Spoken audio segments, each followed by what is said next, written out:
ఇప్పుడు మీకు మాగాయి ఎలా చేయాలో నేను చూపిస్తానండి.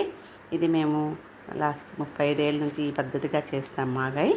వేయించిన ఆవాలు, వేయించిన మెంతుల్ని ఇలా మిక్సీలో పెట్టుకొని సన్నగా పొడి చేసుకోవాలి. దోరగా మనం ఆవాల్ని, మెంతుల్ని సిమ్లో వేయించేసుకొని తర్వాత ఇట్లా మెంతిపిండి, ఆవపిండి చేసి పక్కన పెట్టుకోవాలి. ఇంతలో మనం తెచ్చుకున్న మామిడికాయల్ని నీళ్ళల్లో కడిగి ఆరబెట్టేసుకోవాలి. తర్వాత ఇలా ముచ్చికలు తీసి పెట్టుకున్నాక మంచిగా పీలింగ్ మొదలు పెట్టేసుకొని ఇలా ముచ్చికలు తీసేసుకొని పీలింగ్ చేసేసుకొని ఆ పీలింగ్లో తర్వాత మనం ఆ కాయల్ని ముక్కలు అదే పీల్ చేసుకున్న ముక్కల్ని మనం ఇలా తూకం వేసుకోవాలి. మేము ఎప్పుడు తూకంతోనే మాగాయ పచ్చళ్ళు పెడతాము. ఇలా ఎన్ని కిలోల ముక్కలు మాగాయ అయినాయో చూసుకొని మనం అన్నీ పక్కన పెట్టుకుని దానికి తగ్గట్టు ఉప్పు, కారం కలపాలి. మేము కిలో మాగాయ ముక్కలకి 1/2 కిలో ఉప్పు, అర్ధపావు కారం అన్నమాట. అయితే మొదటి రోజున ఉట్టిగా ఉప్పు కలిపేసి పసుపు వేసేసి గిన్నెలో కలిపేసి ఉంచుతాము. అవన్నీ కరెక్ట్గా తూకం వేస్తే మనకి ఎప్పుడూ ఉప్పు కారంలో తేడా రాదనమాట. ఇలా వేసేసి మొదటి రోజున అంత కలిపేసి జాడీల్లో కానీ ప్లాస్టిక్ డబ్బాల్లో వేసేసుకొని 3 రోజులు ఇలా ఉంచాలి. అంటే చేసిన రోజు కాక 2వ రోజు, 3వ రోజు వేయించేసి 4వ రోజు ఎండలో ఎండబెడతాము. ఇలా ఎండ పల్చగా గిన్నెల్లో పెట్టేసి ప్లేట్లలో పెట్టేసి ఎండబెట్టేసి ఏదైతే ఊట వస్తుందో ఆ ఊట కూడా కొంచెంసేపు ఎండబెట్టేసి పొద్దున్న 7-8 ఎండ టైంలో పెట్టి మధ్యాహ్నం 2-3 వరకు ఉంచుతాము. తర్వాత ముక్కలన్నీ లోపలికి తీసుకొచ్చేసేయాలి. ఎక్కువ ఎండినా ముక్క గట్టి పడుతుంది. అందుకని మాకు ముక్క కొంచెం మెత్తగా ఉండటమే ఇష్టము. సో ఇలా అన్ని ముక్కలు ఎండబెట్టేసి అది సాయంత్రానికి అన్నీ కలిపి ఒక గిన్నెలో వేసేసుకొని ఇలా మొత్తం కింద మీద కలిపేసి తిప్పుతూ కలిపేస్తామన్నమాట. అప్పుడు మనకి కొన్నిట్లో ఉప్పు ఎక్కువ తక్కువ అన్ని ముక్కలు ఒకే చోట కలిపే వరకు సమానంగా ఉప్పు కలుస్తుంది. అలా కలిసిన దాంట్లో ఇప్పుడు మనము ఊట కూడా వేసేసేయాలి. ఈ ఊటని కూడా మనం దాంట్లో కలిపేసేయాలి. ఈ ఊట పోసాక కూడా మళ్ళీ అంత కింద మీద, ఎందుకంటే పసుపు ఉంటుంది దాంట్లో, ఆ పసుపు కూడా సమానంగా అన్ని ముక్కలకి తగలాలన్నమాట. ఉప్పు, పసుపు ఇలా అంతా కలిపేసి మనము ఆ ముక్కల్ని చూసారా అట్లా మొత్తము కలిపేస్తామన్నమాట. ఆ కలిపిన ముక్కలు చూడండి ఇలా కలిపేసుకున్నాను. ఇప్పుడు ఈ కలిపిన ముక్కల్లో మనం కారం కలుపుకోవాలి. మీకు చెప్పినట్టు ఇందాక ప్రతి కిలో మాగాయ ముక్కలకి అర్ధపావు కారం, కారం ప్యాకెట్లో రెడీగా పెట్టుకున్నాము.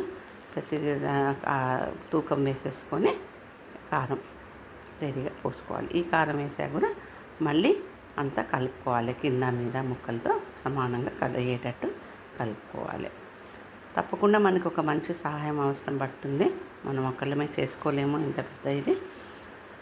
నేను ఎప్పుడూ చెప్తాను ఆవకాయ మాగాయ ఒక టీం వర్క్ అని. సో చూడండి ఎంత కారం వేసేసి మాగాయ ముక్కలని ఎలా కలుపుతున్నాను. తర్వాత మామూలుగా ఆవకాయ మాగాయ చేతితో దానికంటే గరిటతో కన్నా చేతితో కలిపితేనే బాగుంటుంది. ఇలా ఆవపిండి, మెంతిపిండి కలపాలి. ఇది నేను పాలు ఇంగువ అది మిక్సీలో పెట్టి రెడీ పెట్టుకున్నాను. చూడండి ఇప్పుడు వేయించిన ఆవపిండి, వేయించిన మెంతిపిండి కూడా అప్పుడు మనం చేసుకున్నాం కదా, అది కూడా దీంట్లో కలిపేసుకోవాలి. ఆవపిండి, మెంతిపిండి కమ్మగా వాసన వస్తుంటుంది. వేయించిన మెంతిపిండి రుచి కూడా బాగుంటుంది. అట్లానే కొంచెం ఆవపిండి కూడా వేయించినది ఆవపిండి, పచ్చిది కాదండి, వేయించిన ఆవాల్ని మనం చేసుకున్న ఆవపిండి అన్నమాట.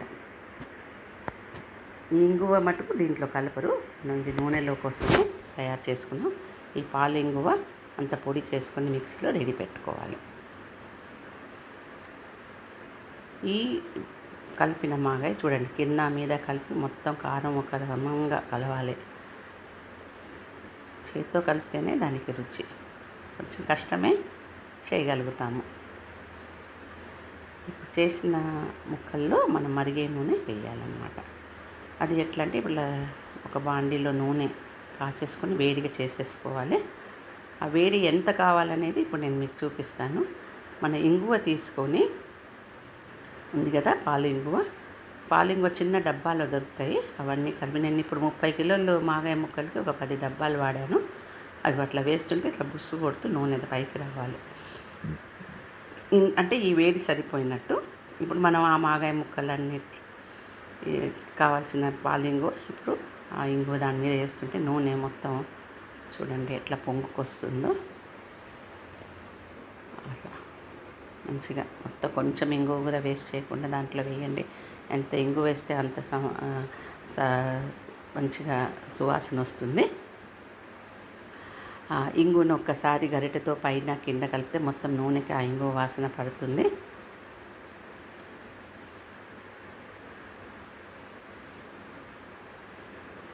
కలపాలి నూనెని మొత్తం పైన మీద కలిపేసి ఈ నూనెని మరిగే నూనెని మనం ఆ మాగాయలో కలపాలి.